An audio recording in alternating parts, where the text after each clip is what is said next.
Bonjour à tous. Je m'appelle Marina, je suis maman et j'ai 34 ans. Une maman pas comme les autres.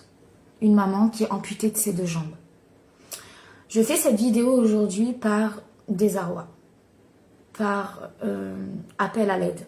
Appel à l'aide dans le sens, on a besoin d'aide, nous tous. Toutes les personnes aujourd'hui qui subissent le handicap au quotidien, on a besoin d'aide. Et on a absolument besoin d'être reconnu. Dans quel sens? Je vous explique. Je vais vous donner mon exemple à moi. Beaucoup de personnes ne me croient pas, mais c'est la vérité. Aujourd'hui, je suis maman, seule, avec mon enfant. Je vis seule. Je suis amputée de mes 2 jambes depuis octobre 2023. D'accord? Il faut savoir aujourd'hui qu'en tant que maman seule, amputée de mes 2 jambes, je n'ai absolument pas le droit à une aide ménagère. Alors oui, j'ai le droit à la MDPH. Et pour être transparente avec vous, j'ai le maximum au niveau de la MDPH. Le maximum, c'est quoi? 1016 € par mois. D'accord? Je touche 1016 € d'allocation adulte handicapé tous les mois. Ça, c'est une chose. J'ai le droit aussi à la PCH. La PCH, c'est une aide de vie qui est à la maison. Elle peut venir pour vous faire à manger, pour vous donner à manger, pour vous laver, pour aller faire les courses avec vous, pour tout ça. Par contre, elle n'est pas là pour le ménage. Aujourd'hui en France, en 2026, il faut savoir que les aides ménagères ne sont pas prises en charge. En tant qu'adulte handicapé, j'ai fait le test d'appeler un organisme de ménage pour venir faire le ménage chez moi, à raison de 1 heure par semaine. La dame est venue pendant 1 mois. J'ai payé 342 € le mois pour 1 heure de ménage par semaine. D'accord? Je n'ai le droit à aucune aide financière pour le ménage. Aucune aide ménagère prise en charge par la maison départementale des personnes handicapées. D'accord? Je touche 1016 € par mois.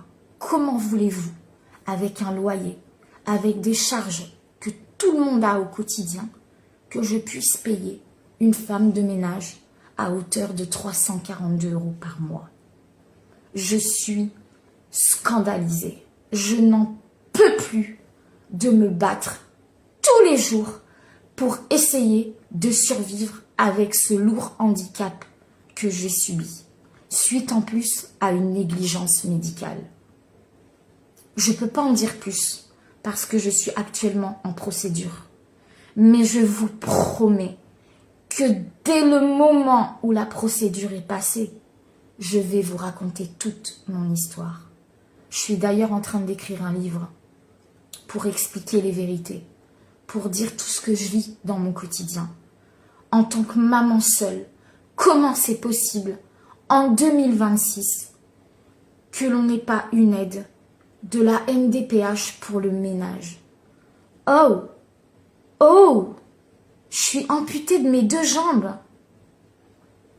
Faites l'expérience.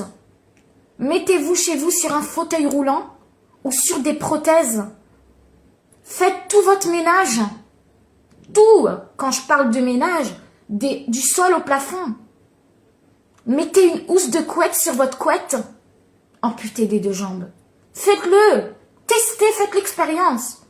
Je vous ouvre ma porte. Venez une journée chez moi pour voir comment je vis.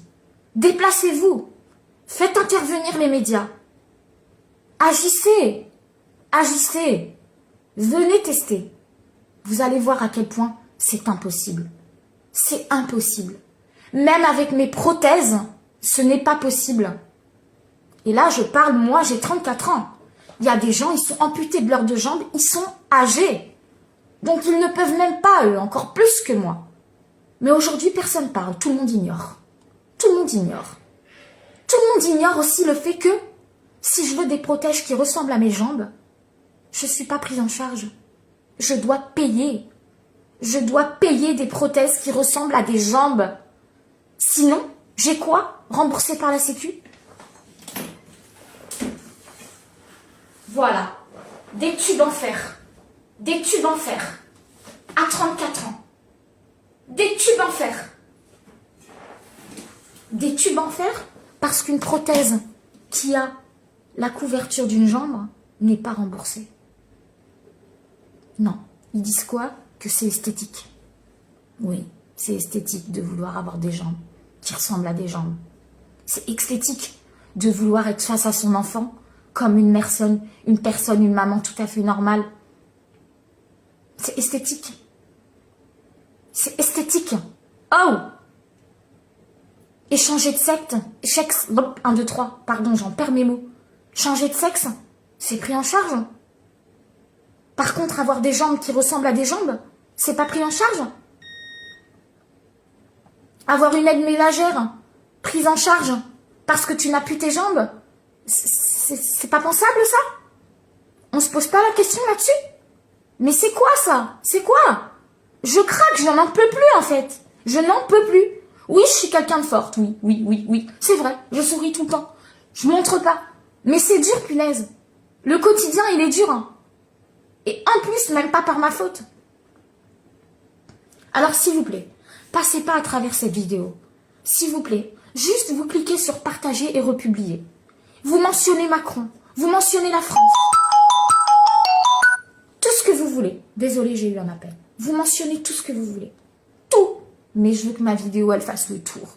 Le tour. Alors oui, hein, je vais en avoir des commentaires. Ben plains-toi pas, on est en France, on a la sécurité sociale. Oui, d'accord. Ok. Mais il y a des choses à revoir. Il y a des priorités. Et ça, le handicap, c'est une priorité. Parce qu'il n'y a que quand on le vit, quand on l'a, qu'on s'en rend compte. Et moi, la première. J'ai toujours été comme tout le monde. Il y a 3 ans, ma vie, elle a basculé. Et aujourd'hui, je réalise qu'il faut sonner la cloche et qu'il faut faire du bruit.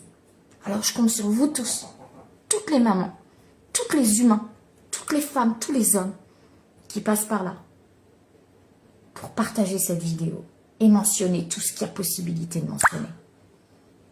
Je vous embrasse. Merci de m'avoir écouté. Tout ça, c'est pour mon fils que je le fais.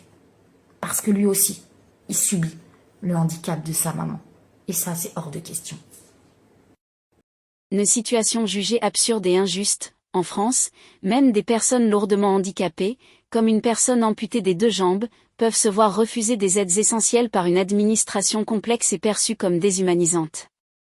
Un décalage entre les discours officiels sur l'inclusion, jugés superficiels et coûteux, et la réalité vécue, précarité, dépendance aux proches et suspicion administrative. L'État privilégie la communication plutôt que de garantir une vie digne aux personnes handicapées.